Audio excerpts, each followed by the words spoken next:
On va parler du contrôle des comptabilités informatisées. Alors de quoi s'agit-il?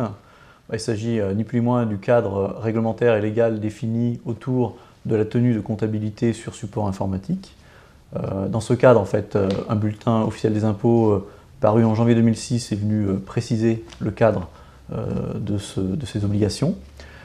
Plus récemment, en fait, la loi de finances rectificative de 2012 est venue également préciser les sanctions qui sont encourues par les entreprises en cas de non-respect de ces obligations.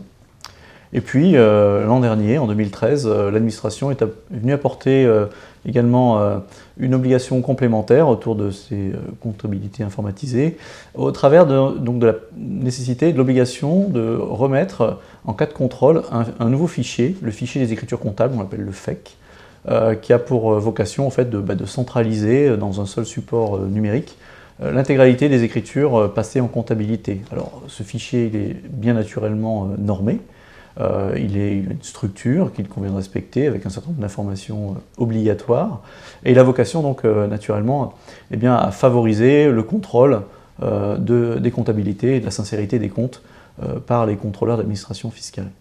Ce fichier il apporte notamment des pistes d'audit complémentaires au travers donc, de traçabilité et notamment de numéros chronologiques qui est imposé dans la structure du fichier afin de s'assurer notamment de l'intangibilité de la comptabilité.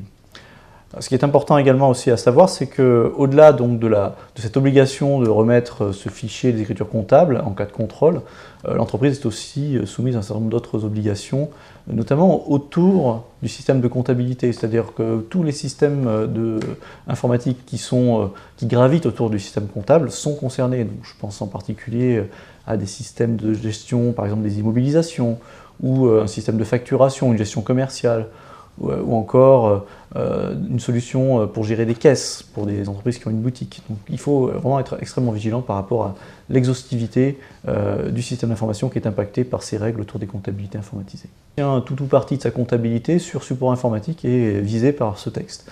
Et ça vaut également pour un certain nombre de pièces qui pourraient être justifiées par un système informatique, par exemple une écriture comptable dont la justification est apportée par un fichier Excel. Voilà, donc ça c'est la première chose. Ensuite, toutes les formes d'entreprises sont ciblées, que ce soit des entreprises commerciales ou industrielles, que ce soit aussi, pourquoi pas, des entreprises non commerciales. Peu importe finalement le régime d'imposition, peu importe l'activité exercée, toutes les entreprises donc, qui tiennent une comptabilité informatisée sont sous le joug de cette obligation. Alors, on peut s'interroger pourquoi la mise en place d'un tel contrôle. Bien, tout naturellement, le législateur a souhaité renforcer le cadre des obligations liées à la tenue des comptabilités sur ce point informatique.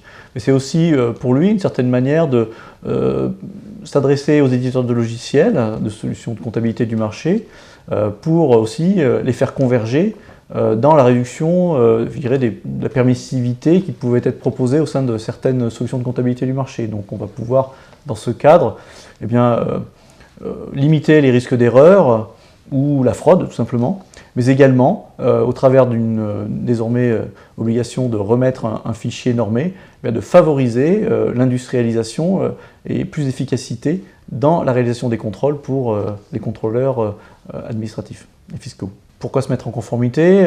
Est-ce qu'il y a des points de vigilance particuliers?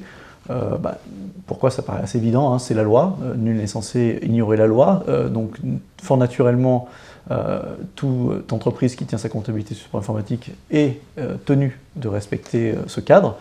Ensuite, désormais, le cadre des sanctions encourues est connu depuis la loi de finances rectificative 2012, donc je pense que c'est important d'être vigilant au regard des sanctions qui sont risquées.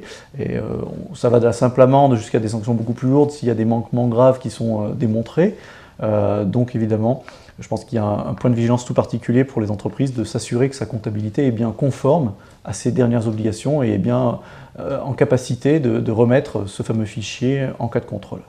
Je dirais également en point de vigilance qu'il faut, comme je le disais un peu précédemment, être extrêmement vigilant sur l'exhaustivité du système d'information. C'est-à-dire que si on a des systèmes complémentaires qui sont susceptibles d'injecter des écritures en comptabilité, il faut s'assurer que ces systèmes sont eux aussi naturellement conformes.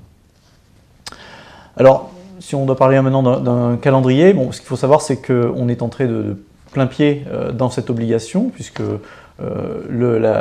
l'obligation de remettre un fichier des écritures comptables est donc applicable depuis le 1er janvier de cette année 2014, donc ça c'est important. Donc il faut vraiment que les entreprises soient certaines que leur comptabilité est en capacité de remettre ce fichier en cas de contrôle, parce qu'aujourd'hui les contrôleurs administratifs qui viennent faire un contrôle fiscal ont tout de suite la démarche de demander ce fichier des écritures comptables. Donc c'est indispensable que l'entreprise soit en capacité de le remettre. Ensuite, je pense qu'il faut rester en veille active et vigilant sur ce thème, parce qu'on voit qu'aujourd'hui, au travers des retours d'expérience des contrôleurs fiscaux, eh bien l'administration est amenée à publier un certain nombre de notices complémentaires autour de justement la gestion de ce fichier des écritures comptables. Et donc, eh bien, cela amène les éditeurs de logiciels à produire un certain nombre de mises à jour régulières pour rester en conformité avec ce cadre législatif. Et donc les entreprises doivent être toutes particulièrement vigilantes à cet égard et bien appliquer les différentes mises à jour que leur propose leur éditeur pour éviter de se retrouver dans une situation inconfortable en cas de contrôle le cas échéant.